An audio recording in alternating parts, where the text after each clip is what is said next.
જય માતાજી, જય શ્રી કૃષ્ણ બધાને હર હરનું. તો હાલો આપણે હે ને બધું ઘરમાંથી બધું કામકાજ કરીએ અને હવે એક જ નવરા થઈ ગયા હતા, પણ આપણે કાયમ પ્રમાણે કામ તો આપણું કરવું જ જોઈએ. એટલે ચલો પહેલાં તો આપણે કચરો વાળી નાખવું અને પછી કંઈક આગળ વધવું. સવારના 6:45 વાગી ગયા ભાઈ. ચલો તો આપણે આપણું કામ થઈ ગયું, કચરાનું કમાવાનું તો બધું થઈ ગયું અને પાણીની બોટલ વારે કરાવી. આજે લાઇટ નથી, શુક્રવાર છે ને એટલે લાઇટનો કાપ છે. આજે બહુ અંધારું અંધારું લાગે. માણસો હવે તડકે બેઠા.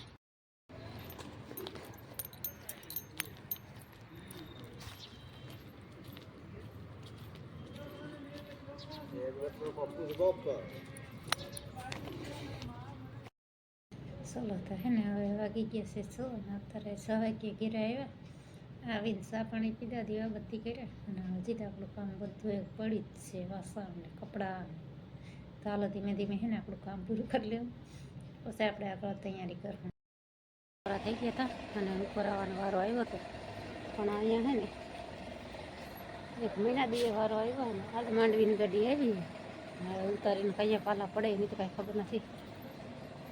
અત્યારે ને સવારમાં હે ને સરસ મજાના પક્ષીઓ પણ વિહાર કરી રહ્યા છે.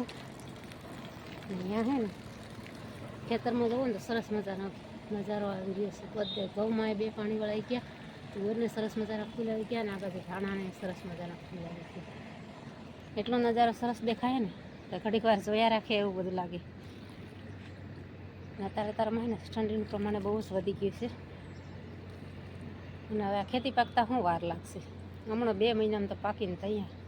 ના પાળિયામાં શું કંઈક મેથી વાવેલી છે, મેથી નથી, કંઈક મૂળા કે કંઈક અલગ જ છે, પણ કંઈક દેખાતું નથી. પાંદડા છે ના એ પણ દેખાય સરસ મજાનું.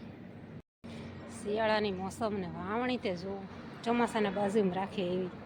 ચોમાસા ને લીંદામણનું કામ બહુ જ વધી જાય ખેતરમાં, પણ અત્યારે છે ને ખાલી પાણી ટાટ તો ભલે વાગતી હોય પણ પાણી જ વાળવાનું, એટલે સરસ મજાનો નજારો દેખો. લીલોતરી નજારો સરસ દેખાય ને. અત્યારે છે ને માણસો આવી તો ગયા ગાડી કરવા. હવે છે ને આપણે નીચે ઉતરી જવાનું. માણસો ના કામે આવી ગયા છે ને પક્ષીઓ માટે પાણી નાખવાનું હોય એ બધું નાખી દે.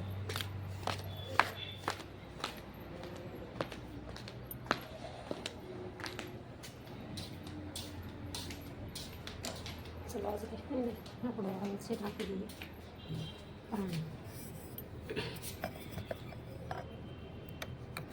પછી બપોરે ટાઈમ મળે ને આ બાજુ કંઈ વાહે ને એને કુંડી કંઈ ભરાય ને એવું થયા રાખે. એટલે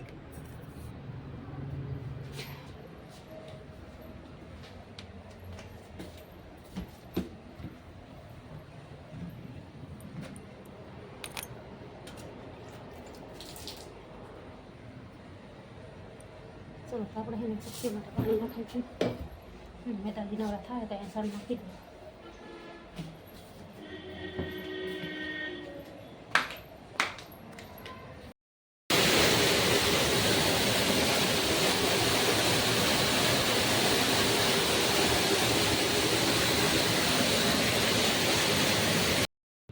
કાયમ પ્રમાણે છે ને આપણે જમવાનું ટાઈમે થઈ ગયું ને આજે હતો શનિવાર એટલે અમારે ને શનિવારે જમાય ને અડદની દાળ અને બાજરાના રોટલા જ બને. આ બની ગઈ અડદની દાળ, બાજરાના રોટલા, ડુંગળી મરચાંને છાશ. આપણે દેશી ભોજન. તો હાલો હવે જમી લેવું.